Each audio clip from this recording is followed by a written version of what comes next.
Quelle est la vie aujourd'hui après une année? C'est la désolation. Il n'y a plus de vie à Goma. Il n'y a plus de travail à Goma. Les gens avaient des petites entreprises, mais la façon de leur fonctionner aujourd'hui, c'est compliqué. Le commerce, c'est compliqué. Comme vous savez, aujourd'hui, par exemple, pour le petit commerce qui dépend des villages ou de Butembo, il y a tous ces transports qui deviennent compliqués et il y a des trucs de taxes et douanes dans le même pays. Et quand vous entrez au niveau M23, il faut dédouaner, il faut un véhicule de braise, il faut payer 300 000, 300 dollars par exemple. Un véhicule de haricot, il faut payer 400 dollars, etc. Tout ça, ça a une répercussion sur le coût du marché sur le terrain. Alors qu'il n'y a pas de l'argent sur le terrain, il y a le chômage, beaucoup de boulots se sont arrêtés ou d'autres au ralenti. La question de banque fait aussi un problème. Il n'y a pas de banque, il n'y a pas de liquidité dans la ville de Goma ou dans les territoires sous M23.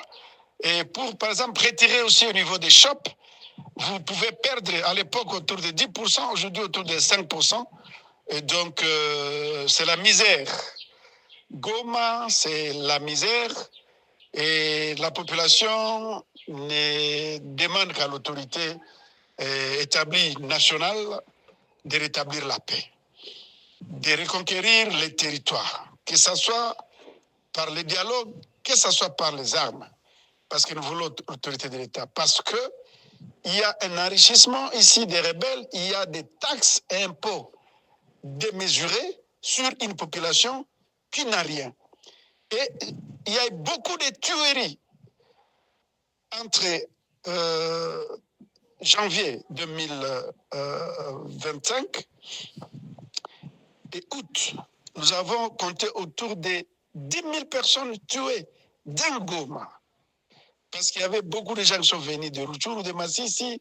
Des déplacés ont été voués, n'est-ce pas, à rentrer chez eux sans une préparation dans le village.